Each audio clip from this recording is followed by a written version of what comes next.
My parents laughed when I told them I worked in tech. Quit playing around, Dad scoffed. Go get a help desk job. But tonight, at my brother's engagement dinner, his fiancée froze and whispered, "Wait, you're the CEO we just paid $190 million to."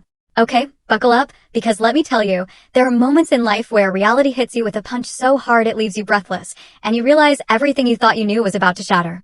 For me, that moment arrived the day I discovered the woman who'd just helped negotiate the 9-figure acquisition of my company was about to become my brother's fiancée, completely unaware of the empire I'd built in secret. The number just stared back at me, a dizzying string of zeros on the acquisition agreement, spread across the polished mahogany conference table. Around me, a dozen executives, all in tailored suits, waited in a respectful, almost reverent silence. It was my cue, my turn to sign away 6 years of my life's relentless work. "Take your time, Miss Johnson," David Jin, the CEO of Metropolitan Development Group, purred, his voice using the kind of measured patience only someone about to write a check with 8 zeros can afford. I glanced up, my eyes sweeping across the floor-to-ceiling windows of that 40th floor boardroom. Below, Chicago stretched out, a glittering concrete jungle punctuated by the very smart buildings that my company, City Sync, now managed.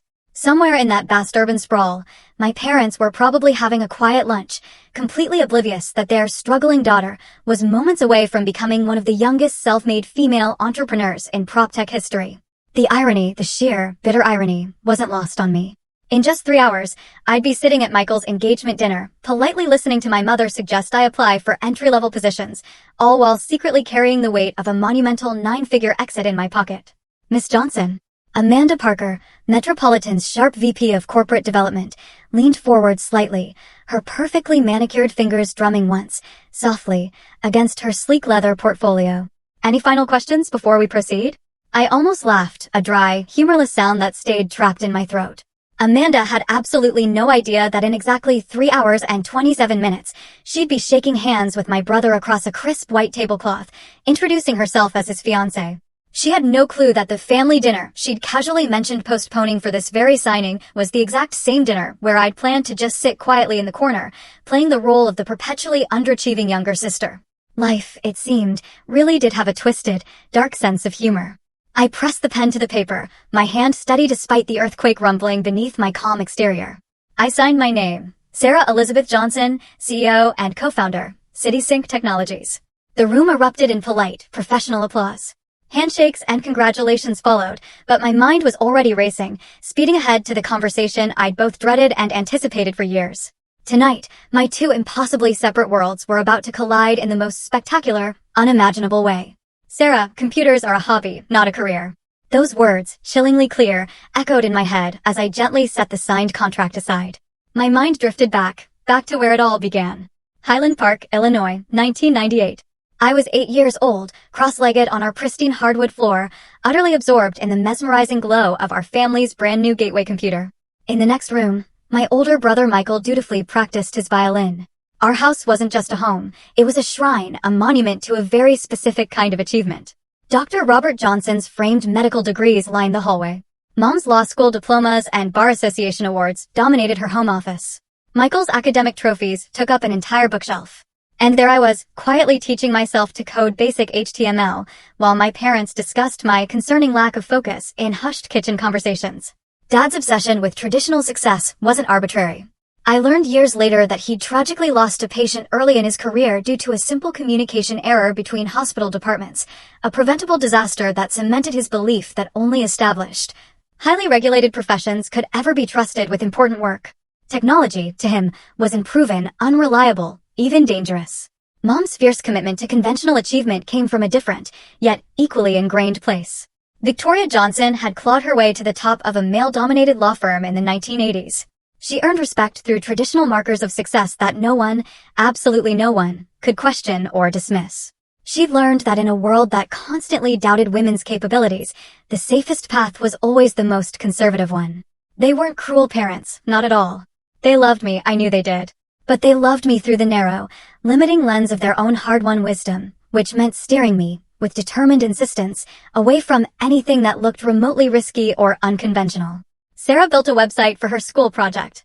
I announced proudly at dinner one night when I was 15, having spent 3 weeks practically living inside CSS to create an interactive timeline for my history class. That's nice, honey, Mom replied, with that particular smile that never quite reached her eyes. But you should really be focusing on debate team. Colleges want to see sustained commitment to activities that build real skills. Dad nodded, already turning to ask Michael about his advanced chemistry project. The message was crystal clear. Real achievement happened in operating rooms and courtrooms, not at computer screens. My bedroom became my sanctuary, my refuge. While Michael's walls displayed framed academic certificates and science fair ribbons, mine featured printouts of code snippets and intricate sketches of user interfaces I designed. I'd stay awake until 2 a.m., devouring Python and JavaScript tutorials, then stumble through AP Biology the next day, not because I was interested in biology, but because both my parents simply assumed I'd follow Michael into medicine. They never, not once, asked what I actually wanted. The disconnect deepened during high school when I developed a program that streamlined our school's chaotic student scheduling system, cutting administrative time in half and eliminating conflicts that had plagued them for years. The principal called it remarkable innovation. My parents? They called it a nice extracurricular activity. Your daughter has extraordinary technical intuition, Mrs. Henderson, our computer science teacher told them during parent-teacher conferences. She should seriously consider pursuing computer science in college. Oh, Sarah has many interests, Mom replied diplomatically, that polite smile firmly in place. But we're really focusing on her pre-law requirements. She needs to build a foundation for real career opportunities. I wasn't even planning to apply to law school, but they'd already mapped out my entire future. The true breaking point came during my junior year. I'd spent months preparing for the Illinois State Programming Competition, developing an inventory management system that local businesses were actually asking to license. The competition finals fell on the same Saturday as Michael's acceptance celebration for Northwestern's pre-med program. We're so sorry, sweetie, Mom said, not looking particularly sorry. But Michael has worked his entire life for this. You understand, right? Maybe next time. I competed alone, the only participant without a single family member in the audience. And I won first place. The judges, all professional software engineers, told me I had a natural talent, a vision that universities would fight over.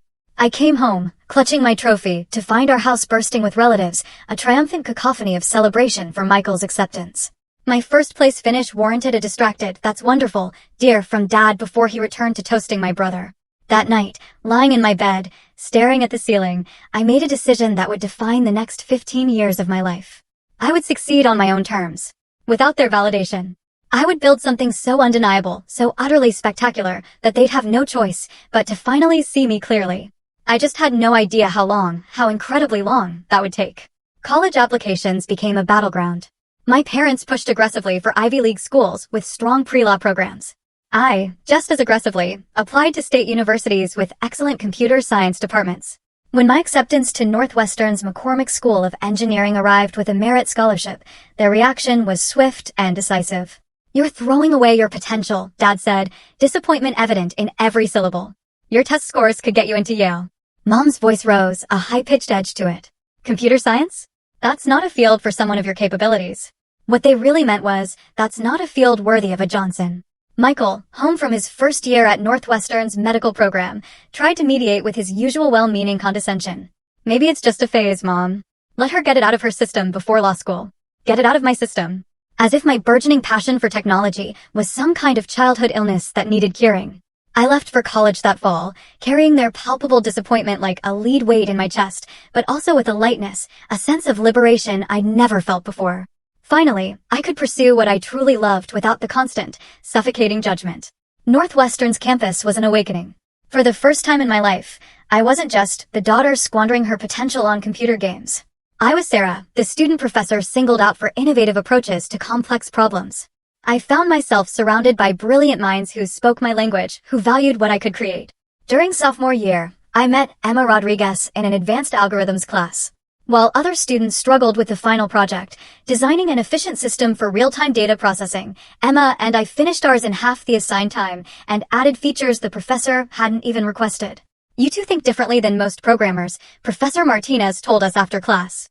"You see the human element in technical problems. That's rare." Emma and I started grabbing coffee after class, staying until the campus cafe closed, talking for hours about technology's untapped potential.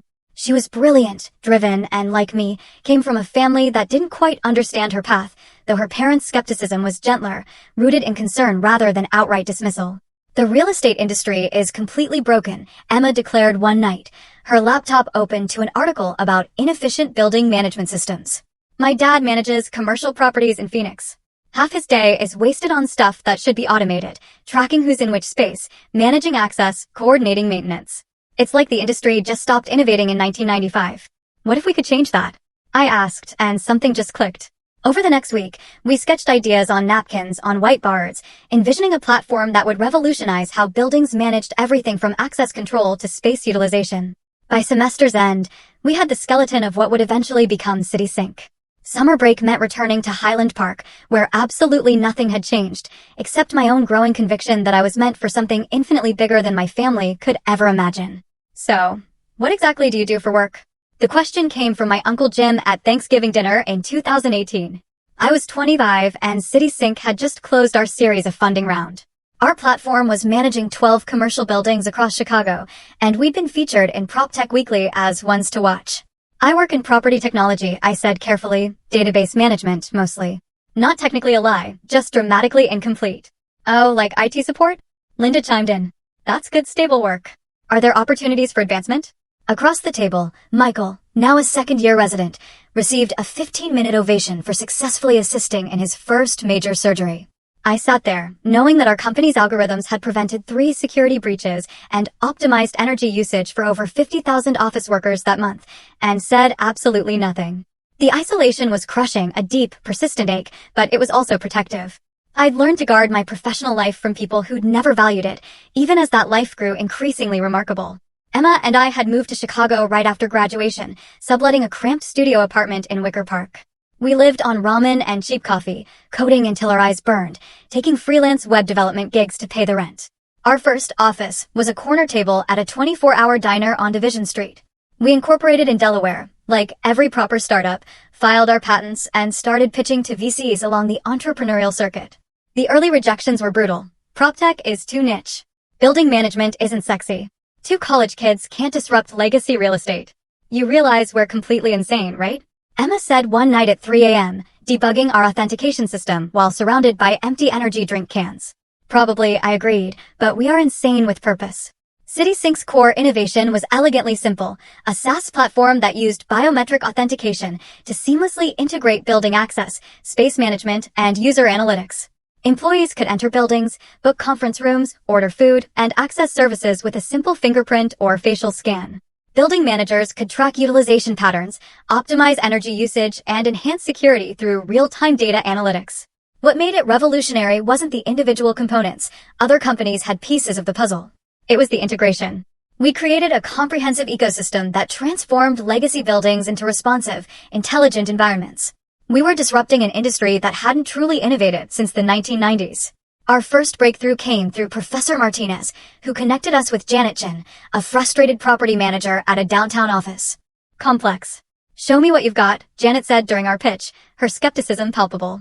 She'd been burned by tech promises before. We implemented a pilot program in her building over a single weekend. By Monday morning, her maintenance requests had dropped by 60%. Her security team could track every access point in real time, and tenants were raving about the seamless experience. How soon can we expand this to our other properties? Janet asked, her eyes wide with impressed disbelief. That first contract for $50,000 felt like winning the lottery. We celebrated with deep dish pizza and cheap champagne, dreaming of the empire we would build. The early years were relentless. 18-hour days, constant pivots, the gut-wrenching emotional roller coaster of startup life. We moved into a tiny shared workspace in River North, then gradually expanded as we hired our first employees. Tyler, a brilliant back-end developer who could optimize our databases. Marcus, a UX designer who made our interfaces intuitive. Lisa, a sales manager who could convince skeptical building owners to trust new technology. Meanwhile, my family relationships became increasingly superficial. Sunday phone calls were exercises in creative vagueness. How's work going? Mom would ask. Good, busy, learning a lot. Are you making decent money? Enough to get by. These weren't technically lies, but they certainly weren't the whole truth either. By my 28th birthday, CitySync was generating $2 million in annual revenue and managing buildings that house 30,000 workers daily. I was paying myself a modest salary, lower than my actual expenses, to keep reinvesting every penny into the company.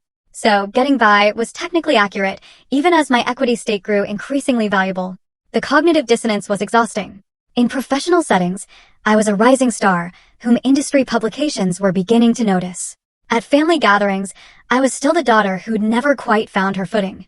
Sarah's friend, Mark, is doing really well, Mom mentioned during one of our calls. He just made partner at his law firm. I could arrange an introduction if you're interested. The subtext was clear. Maybe I could marry success if I couldn't achieve it myself. Thanks, but I'm pretty focused on work right now, I said. Of course, but you can't work forever without thinking about your future. You're 27, honey. Michael's already talking about engagement rings. My future. If only she knew. I was literally building it, one line of code at a time. The distance between my two worlds grew wider, a chasm, as CitySync gained undeniable momentum. We landed our first enterprise client, a Fortune 500 company that wanted our platform across their entire Chicago portfolio. Then another and another. Tech publications started paying serious attention. I was careful to keep a low profile, doing interviews, but requesting that photos show only the back of my head or silhouettes. In articles, I was Sarah J., co-founder, or simply CitySync's reclusive CEO. The mystery, ironically, only enhanced our reputation. The brilliant but camera-shy woman revolutionizing prop tech. Don't you want more recognition? Emma asked after I declined another profile opportunity. You've earned it. I do want recognition, I admitted. Just not yet. And not from strangers. What I couldn't articulate, even to Emma, was my complicated, painful relationship with validation. I wanted my family to see me, really see me, but I wasn't sure I could handle them taking credit for my success, or worse, finding ways to minimize it once it became undeniably public. Besides, there was something powerful, almost exhilarating, about building an empire in silence. The breakthrough moment, the one that truly changed everything, came in early 2021. We'd been quietly revolutionizing building management for 3 years when the pandemic hit. Suddenly, every property owner in the world needed real-time occupancy data, contactless access systems, and flexible space management. CitySync wasn't just useful, it was essential. Our revenue tripled in 6 months. We hired aggressively, moving into a beautiful, sprawling office space in the Loop with breathtaking views of Lake Michigan. I could finally afford a gorgeous apartment in Lincoln Park, but I kept it minimal and never, ever mentioned the address to my family. When relatives asked about my living situation, I'd vaguely describe it as a place near downtown with roommates, technically true, since Emma lived 2 floors down. Our Series B funding round closed at a staggering $45 million valuation. Suddenly, we had the capital to expand nationally, the team to execute our ambitious vision, and the market recognition that opened doors to previously impossible partnerships. We need to talk about scaling, Emma said one morning, spreading partnership proposals across our conference table. Microsoft wants to integrate our platform with their smart building initiatives. Amazon's interested in our data analytics for their real estate division. We can't handle this growth organically. She was right. Our success was accelerating beyond our internal ability to manage it. We needed infrastructure, systems, and frankly, expertise that only came from acquisition or massive investment. What are you thinking? I asked, though I suspected I knew. Strategic acquisition, she replied. Find the right partner who can scale our technology without destroying our culture. The idea terrified and exhilarated me in equal measure. Acquisition meant validation on a scale I'd only dreamed of. It also meant my carefully guarded secret would become public record. There would be press releases, interviews, public valuations that my family, no matter how hard they tried, couldn't ignore or explain away. Was I ready for my 2 worlds to finally, irrevocably collide? The first acquisition inquiry came from Tech Venture Capital in late 2021.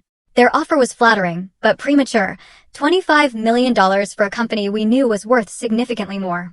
Emma and I spent exactly 7 minutes considering it before politely declining. They don't understand what we've built, Emma said as we walked along the lakefront after that meeting. They see a profitable prop-tech startup. They don't see a platform that could reshape how humans interact with urban environments. She was absolutely right. CitySync had evolved beyond mere building management into something much larger. Our biometric integration allowed for seamless experiences across entire city districts. Employees could move between office buildings, retail spaces, and public transportation with a single authentication system. We weren't just managing properties, we were creating smart urban ecosystems. The validation felt incredible, a deep satisfaction, but the isolation was becoming unbearable. Success without recognition from the people you love most is a special, exquisite kind of loneliness. My relationship with my parents had calcified into a routine of polite distance. Weekly phone calls where I shared nothing meaningful, and they offered advice I didn't need about a life they didn't even remotely understand. Honey, your cousin Jessica just got promoted to senior associate at her accounting firm, Mom mentioned during one of these calls. She's doing really well for herself. Maybe you two should grab coffee when you're in town? She might have insights about professional development. I almost laughed. Jessica was undoubtedly successful in her field, but CitySync's quarterly revenue now exceeded her annual salary. Still, I found myself saying, "That sounds nice, Mom. I'll reach out to her." The lies were becoming harder to maintain. But the alternative, explaining the truth, felt utterly impossible. How do you tell people who've spent decades viewing you as an underachiever that you've built a company worth tens of millions of dollars? How do you bridge a gap that wide without it seeming like you're deliberately rubbing their faces in their mistake? Michael's relationship with me had grown increasingly patronizing. During family dinners, he'd offer career advice with the gentle condescension of someone speaking to a wayward child. "You know, Sarah, there are some really good corporate training programs out there. My hospital works with several companies that might be hiring. It could be a way to get your foot in the door somewhere with real growth potential." Real growth potential. I was sitting there, having grown a company from $0 to $8 million in annual revenue, and my brother was suggesting I apply for entry-level corporate training programs. I appreciate the thought, I'd say, but I'm learning a lot in my current role. Of course, but you can't stay in support roles forever. You're smart, Sarah. You just need to find the right opportunity to showcase that. Support roles. If only he knew I was the CEO, making strategic decisions that affected thousands of employees across dozens of cities. The cognitive dissonance reached an unbearable breaking point in early 2022. We had just closed a major partnership with Wilson Properties, one of the largest commercial real estate firms in the Midwest. Our platform would manage their entire Chicago portfolio, over 200 buildings, housing more than 100,000 workers daily.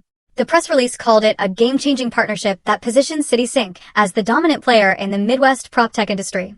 Publications were describing us as the company to watch and the future of smart building management. That same week, Mom called with exciting news. "Sarah, I have wonderful news. Your father's golf partner mentioned that his company might be hiring for their IT help desk. It's entry-level, but it's a foot in the door at a stable company. Should I put in a good word for you?" I sat there in my corner office overlooking Lake Michigan, with signed contracts worth millions of dollars on my desk, listening to my mother offer to help me get a help desk job. "That's very thoughtful, Mom. But I'm really happy with my current position." "Sweetheart, happiness is one thing, but you need to think about your future. Security, benefits, a real career path. A real career path." I was building the career path for an entire industry, but to her, it wasn't real because she couldn't see it. That night, I called my therapist, Dr. Patricia Williams, for an emergency session. "I feel like I'm living a double life," I told her, my voice cracking. "And I'm starting to lose track of which version is real." "What would make it feel real to you?" she asked gently. "Having the people I love see me for who I actually am." "And what's stopping you from showing them?" I considered the question seriously, the answer a knot in my stomach. Fear that they'll minimize it. Fear that they'll take credit for it. Fear that even with proof, they still won't really see me. And fear that if they finally see you and still don't approve, she finished, her voice soft but piercing, "You'll have nowhere left to hide." She'd hit the absolute core of it. As long as my family didn't know about my success, I could tell myself that their lack of approval stemmed from ignorance. If they knew everything and still found ways to diminish me, what would that say about our relationship? The answer came sooner than I expected.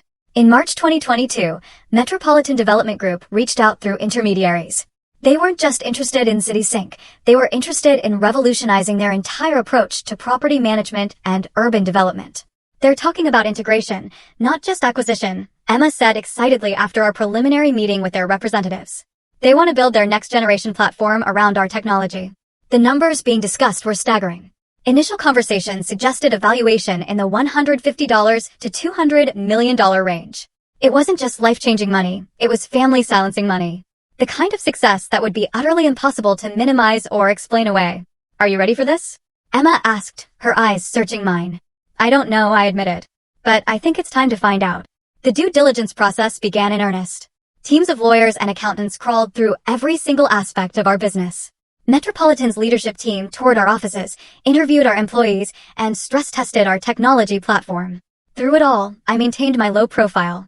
When Metropolitan requested executive interviews, I participated via video call with my camera off, letting Emma handle most of the face-to-face meetings.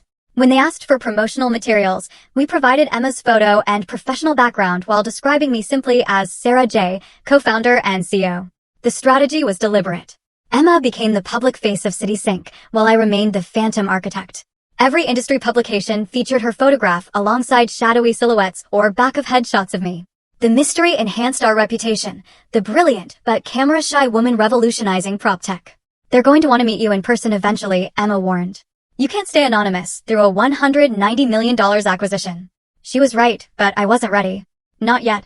The final offer arrived on a Tuesday morning in June, $190 million, with earnouts that could push the total value to $225 million over 3 years.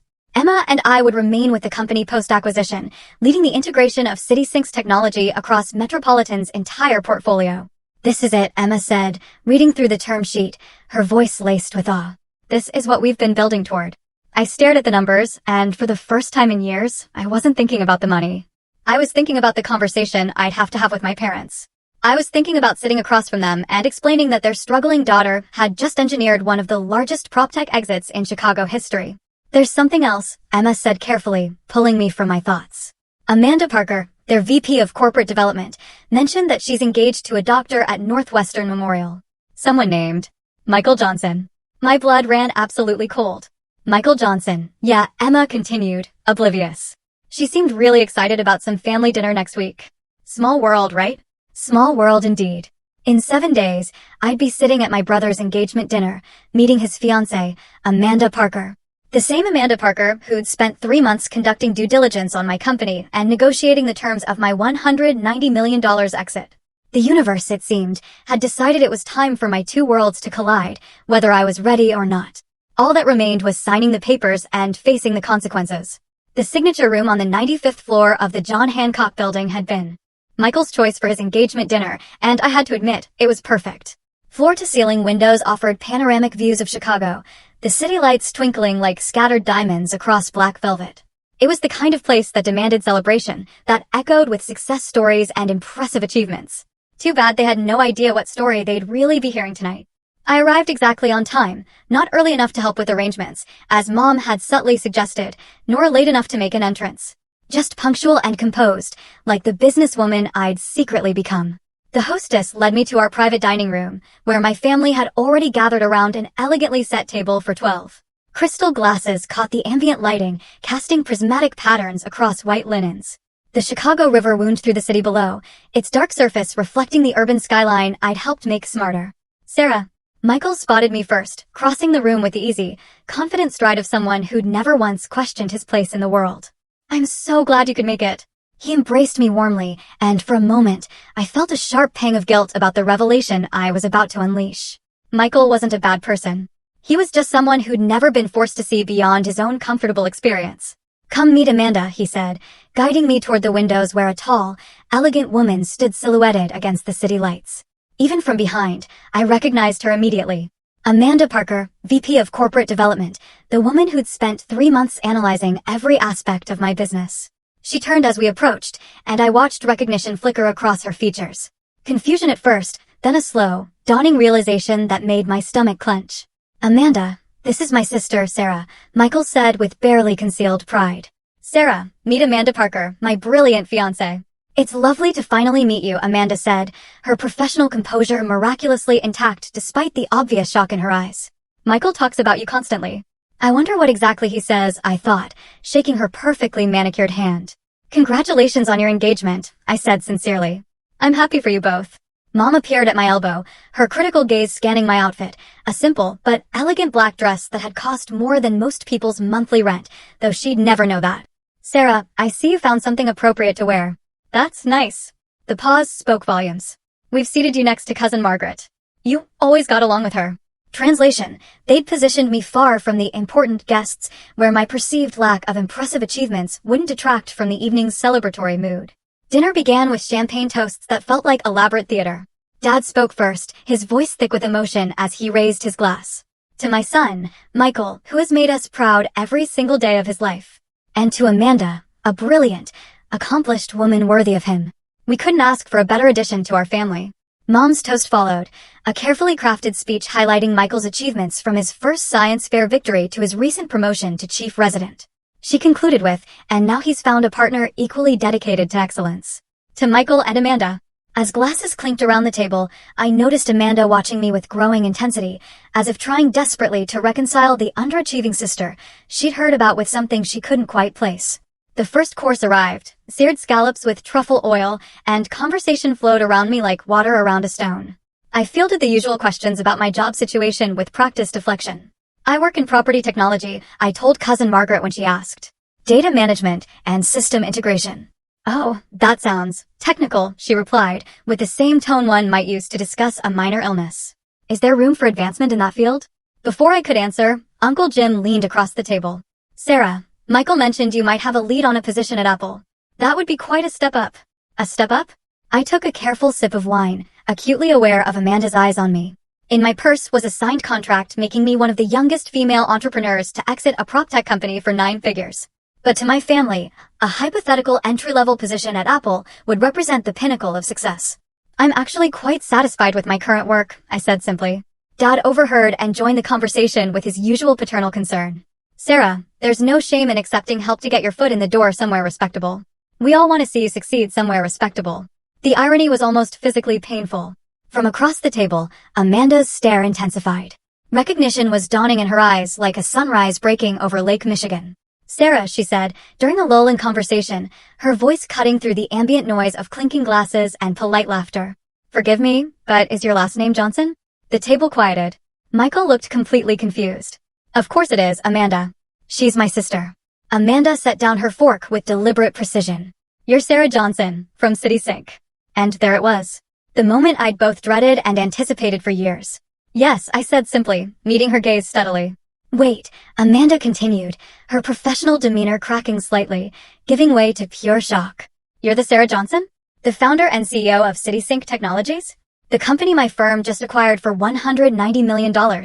Michael looked utterly bewildered. Amanda, I think you're confusing my sister with someone else. Sarah works in tech support, or something. Amanda turned to stare at him in disbelief. Michael, I've been negotiating this acquisition for 3 months. Your sister just became one of the most successful prop tech entrepreneurs in the country. She looked back at me, full realization hitting her. I can't believe I didn't connect it. You always talked about your sister Sarah, but Johnson is such a common name, and the ghost genius was this mysterious figure. We barely saw you in person during negotiations, always video calls, with Emma as the primary contact. The ghost genius? Dad repeated weakly.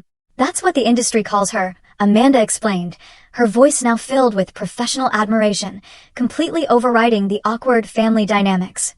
The brilliant CEO who revolutionized building management while maintaining complete privacy. Now I understand why. The silence that followed was absolute. Dad froze with his wine glass halfway to his lips. Mom's hand fluttered to her pearl necklace. Michael sat there, processing the fact that every single piece of condescending career advice he'd ever given me had been directed at the CEO of a 9-figure company. Wait, so all those times I offered you advice about getting a real job? Michael's voice trailed off as the full, crushing impact hit him. I was talking to the CEO of a $190 million company? Oh my God. Is this true? Dad finally managed, his voice barely above a whisper. Yes, I said, maintaining eye contact. Emma Rodriguez and I founded CitySync 6 years ago. We currently employ 127 people across 8 cities and manage smart building systems for over 400 commercial properties. But why wouldn't you tell us? Mom's bewilderment seemed genuine, as if she couldn't fathom why someone would hide such success. Before I could answer, Amanda continued, her professional excitement now fully in charge. Your platform revolutionized building management efficiency by 73% across our test portfolio. The biometric integration capabilities are light years ahead of anything else in the market. You've essentially created the neural system for smart cities. It's why we were willing to pay such a premium. $190 million. Dad repeated the number like a sacred prayer. Amanda nodded, still processing the connection herself. The acquisition closed this morning. Your sister just engineered one of the largest PropTech exits in Chicago history. But Sarah works in IT support, Michael said weakly, as if saying it aloud might make it true. Your sister, Amanda replied, her voice firm, is the CEO who just revolutionized how 200,000 office workers interact with their buildings daily. Her biometric integration platform is being studied by universities as the future of urban technology. The rest of the dinner passed in a surreal blur of shocked questions and awkward revelations. Relatives who'd pitted me an hour before suddenly wanted investment advice. Mom mentioned 3 times that she'd always known I had a special talent with computers. Dad claimed he'd been telling his golf partners about his daughter, the tech entrepreneur, for years. Through it all, I maintained my composure, answering questions politely, but without the desperate hunger for approval that had defined so much of my earlier life. The validation I'd once craved now felt hollow against the backdrop of their sudden, opportunistic pride. Why didn't you tell us? Michael asked as the evening wound down, his voice carrying a mixture of hurt and genuine bewilderment. The confident older brother who'd always had easy answers was gone, replaced by someone grappling with a reality that challenged everything he thought he knew about our family dynamics. Because I needed to know I could succeed without your approval, I said gently. And I needed to build something so undeniable that it couldn't be minimized or explained away. We would never minimize your achievements, Mom protested, though her voice lacked conviction. Mom, I said carefully, 3 weeks ago, you offered to help me get an entry-level help desk position. Last Christmas, you suggested I apply to secretarial school. For 6 years, every conversation we've had included subtle suggestions that I get a real job. Michael winced visibly. All those times I offered you career advice about corporate training programs and getting your foot in the door somewhere. I was talking to someone who was already running a company worth more than I'll make in my entire medical career. You weren't trying to be condescending, I said. You were trying to help, based on the information you had. I'm the one who kept you in the dark. But why didn't you trust us to support you? Dad asked, and for the first time all evening, he sounded genuinely hurt rather than defensive. I trusted your love, I replied, my voice steady. But I didn't trust your respect. I needed to know I could succeed without your approval before I could risk asking for it. Amanda, who'd been watching this family drama unfold with the fascination of an anthropologist, finally spoke up. For what it's worth, your reputation in the industry is extraordinary. People call you the ghost genius. The brilliant CEO who revolutionized PropTech while maintaining total privacy. Now I understand why. As we said our goodbyes, Mom clutched my arm with a grip that bordered on desperate. We need to talk properly, Sarah. Soon. About everything. I nodded, knowing the conversation was inevitable, but no longer fearing it. We will, Mom. Walking to my car through the crisp Chicago night, I felt a weight lifting from my shoulders that I hadn't even realized I'd been carrying. The secret that had defined my adult life was finally, gloriously, in the open. Whatever came next, I would face it on my own terms, secure in the knowledge of what I'd built and who I'd become. My phone buzzed with a text from Emma. Asterisk, how did it go? Are you okay? Asterisk, I typed back. Asterisk, it went exactly like we thought it would. And yes, I'm more than okay. I'm finally free. Asterisk, the first text from my parents arrived before I even reached my apartment. Asterisk, we need to talk tomorrow. The Drake Hotel at 11 a.m. Mom, asterisk, by morning, my phone was flooded with messages. Relatives who hadn't spoken to me in years suddenly remembered they'd always supported my computer interests. Cousins asked about investment opportunities. Uncle Jim sent 3 separate messages, each more effusive than the last, about my amazing success. Michael's message was different. Asterisk, I'm confused, and I feel like an idiot. Can we talk? Asterisk, I replied only to my parents, agreeing to brunch, and to Michael, yes, we definitely need to talk. Some conversations, I'd learned, were worth waiting years to have. The view from my new office at Metropolitan Development Group never got old. 42 floors above the Chicago River, I could see the entire grid of smart buildings that now ran on CitySync's integrated platform. What had started as a dream sketched on napkins had become the backbone of urban intelligence across 3 time zones. The Singapore expansion is ahead of schedule, Emma said, settling into the chair across from my desk. As Chief Technology Officer for Metropolitan's Smart Cities Division, she'd overseen our platform's international rollout with characteristic precision. They want to implement our system across 12 buildings in their financial district by Q2, and the London partnership signed this morning, 17 properties in Canary Wharf, full biometric integration. The mayor's office is even interested in citywide implementation. I smiled, spinning my chair to face the windows. CitySync wasn't just a Chicago success story anymore. We were reshaping how humans interacted with urban environments on a truly global scale.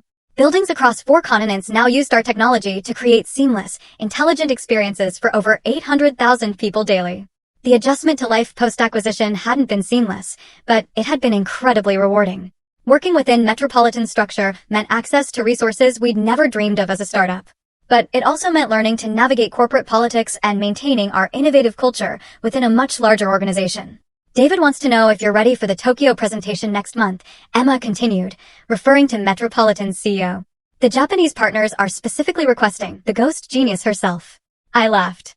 That nickname had followed me into my new role, though I'd finally started doing public interviews and conference presentations. The mystery was part of my brand now, but I was no longer hiding. Tell David I'll be there. It's time I met our Japanese partners face to face. My relationship with my family had found its own equilibrium over the past 6 months. The initial shock had given way to a more complex, often messy, process of rebuilding relationships on new terms. It hadn't been smooth. There had been awkward conversations, raw hurt feelings, and moments when old patterns threatened to reassert themselves, but it had been real. My parents had struggled initially with what my success truly meant for their worldview. Dad had gone through what I could only describe as an identity crisis, questioning his deeply held assumptions about stable career paths and traditional achievement. Mom had oscillated between defensive pride and genuine attempts to understand the technology industry. The breakthrough had come during a family dinner 3 months after the revelation. Michael had invited everyone to his apartment to celebrate his residency match, and for the first time in years, the conversation hadn't centered around achievements and comparisons. "I've been thinking about what you said," Dad had told me over dessert, about us never really asking what you wanted. "I realize I spent so much time trying to protect you from failure that I never learned to recognize your success." It wasn't a complete apology, but it was a start. And understanding. Mom's transformation had been even more gradual. She'd started taking online courses in business technology, reading industry publications, and asking genuinely curious questions about my work. Last week, she'd even sent me an article about prop tech innovations with a note. "This reminded me of what you and Emma built." I'm starting to understand why it matters. Michael's adjustment had been the most dramatic. Discovering that his struggling sister was actually a tech executive had forced him to confront his own assumptions about success and failure. The conversations we'd had since that dinner had been more honest than anything we'd shared in years. "I keep thinking about all the times I offered you career advice," he said during one particularly raw conversation. "How condescending I must have sounded." "You weren't trying to be condescending," I'd replied. "You were trying to help, based on the information you had. I'm the one who kept you in the dark." "But why did you not trust us?" That question had taken me weeks to answer honestly. "I trusted your love, but I didn't trust your respect. I needed to know I could succeed without your approval before I could risk asking for it." The relationship that had surprised me most was with Amanda. What could have been an incredibly awkward connection had evolved into a genuine friendship. Her unique position as both family member and professional colleague gave her a distinct insight into my dual nature, and she'd become something of a translator between my two worlds. "Your family is learning," she told me over coffee last week. "They're having to expand their definition of what success looks like. That's not easy for people who've built their identities around traditional achievement." She was right. My parents weren't malicious people. They were people who'd found security and meaning in conventional paths and had simply wanted to share that security with their children. Learning to see beyond those boundaries required genuine effort and humility. The most unexpected development had been my emergence as a mentor in the tech community. Once a month, I hosted workshops for young women in STEM fields, sharing not just technical knowledge, but the emotional resilience needed to pursue unconventional paths. "My parents think programming is just a hobby," a 15-year-old named Maya had told me during our last session, echoing my own teenage experience. "They want me to focus on pre-med courses." "What do you want to build?" I asked, the same question I wish someone had asked me at her age. "Apps that help people with disabilities navigate public spaces more easily," she replied without hesitation. "My little brother has autism, and I see how hard it is for him to feel comfortable in crowded places." "Then build them," I said, offering her the same encouragement I'd had to give myself. Find people who believe in your vision, even if they're not your family, and keep the door open for your parents to understand later. These sessions reminded me why I'd fought so hard to build City Sync in the first place. Technology wasn't just about the money or the recognition. It was about creating solutions that made people's lives better. Every young woman who left our workshops feeling empowered to pursue her technical dreams was validation beyond any acquisition deal. My phone buzzed with a calendar reminder: dinner with family, 7 p.m. These monthly gatherings had become a treasured tradition, something I would have found unimaginable a year ago. "Heading out early?" Emma asked, noticing me packing my laptop. "Family dinner. Michael's cooking, which means Amanda's probably bringing backup takeout." "How are things with them now?" I considered the question. Different. Better. Real, for the first time in years. That evening, I drove to Michael and Amanda's apartment in Lincoln Park, a beautiful space they'd chosen together that reflected both their personalities. The walls featured medical awards alongside technology industry recognition, a visual representation of how our family had learned to expand its definition of achievement. "Sarah." Michael opened the door, flower in his hair and an apron reading, "Trust me, I'm a doctor. I only set off the smoke alarm once tonight." "Progress." I laughed, embracing him. Amanda appeared from the kitchen, carrying a bottle of wine and looking amused. "I may have ordered pizza as backup." "Your brother's ambitious, but not always realistic about his culinary skills." "Smart woman," I said. "That's why you're perfect for him." Mom and Dad arrived shortly after, both looking more relaxed than they had in months. Dad had been reading business magazines to better understand my industry, while Mom had started following tech news and occasionally sent me articles she found interesting. "How was the board meeting today?" Dad asked as we settled around their dining table. 6 months ago, he wouldn't have known I attended board meetings. Now he asked specific questions about quarterly projections and market expansion. "Productive." We approved the funding for our mental health initiative, smart building systems that can detect stress patterns and adjust environmental factors to improve well-being. That sounds like it could help a lot of people, Mom said, and I could tell she genuinely meant it. Over dinner, Michael's surprisingly edible chicken parmesan, supplemented by Amanda's backup pizza, the conversation flowed naturally between my work, Michael's medical cases, and family news. For the first time in years, I didn't feel the need to downplay my achievements or navigate around uncomfortable topics. I have an announcement, I said as we finished dessert. Forbes wants to feature me on the cover of their next issue. The ghost genius steps into the light is the proposed headline. That's incredible, Amanda said, raising her wine glass. A cover story. Our daughter on the cover of Forbes? Mom said wonderingly. Robert, do you realize what this means? It means we raised an extraordinary woman, Dad replied, looking directly at me. It just took us too long to recognize it. The moment could have felt hollow, validation coming only after undeniable proof of success. But it didn't. It felt like healing. Like the beginning of relationships built on who we actually were, rather than who we pretended to be. There's something else, I continued. I'm starting a foundation, Hidden Potential. It'll provide mentorship and funding for young women pursuing unconventional paths in STEM fields. Like what you wish you'd had? Michael asked, understanding immediately. Exactly. Nobody should have to build their dreams in complete silence. Count us in, Amanda said immediately. Whatever you need, board positions, funding, connections. We'd like to help, too, Mom added, her voice soft. I may not understand all the technical aspects, but I understand the importance of supporting young women's ambitions. As the evening wound down, I found myself standing on their balcony with Michael, looking out over the city lights. So many of those buildings now used CitySync technology, creating seamless experiences for thousands of people every day. I owe you an apology, he said quietly. A real one. For years of treating you like someone who needed fixing, instead of someone who was building something incredible. You don't owe me anything, I replied. We were both trying to navigate a family that had very specific ideas about success. You happened to fit those ideas, and I didn't. But I should have seen you. Really seen you. You see me now, I said. That's what matters. We stood in comfortable silence, watching the city pulse with life below us. Somewhere in that urban sprawl, a teenager was probably teaching herself to code in her bedroom, dreaming of building something that would change the world. I hoped she had people who believed in her vision. If not, I hoped she'd find them, or find her way to one of our hidden potential workshops. You know what's funny? Michael said eventually. What? I spent my whole life trying to make Mom and Dad proud by following their path. You made them proud by creating your own. I smiled. Different kinds of courage, I guess. Yeah, he agreed, a small smile on his face. But yours was harder. Maybe it was, but it had also been mine. Completely, authentically mine. And that, in the end, made all the difference. Later that night, back in my apartment, I stood on my own balcony overlooking Lake Michigan. The water reflected the city lights like scattered diamonds, each one representing someone whose life had been touched by the technology we'd created. My phone buzzed with a text from Emma, saw the Forbes announcement on social media. Ready to be famous? I typed back, ready to be seen. Tomorrow, I'd wake up as Sarah Johnson, CEO of Metropolitan Smart Cities Division, Forbes cover story, and founder of Hidden Potential. But tonight, I was simply someone who'd learned that the best validation comes from within, and that sometimes, if you're patient and persistent enough, the people you love most will learn to see you clearly, too. The city stretched out below, full of smart buildings that would make tomorrow a little easier for hundreds of thousands of people. Not bad for a girl who'd once been told that computers were just a hobby. Success, I'd learned, wasn't about proving others wrong. It was about proving yourself right.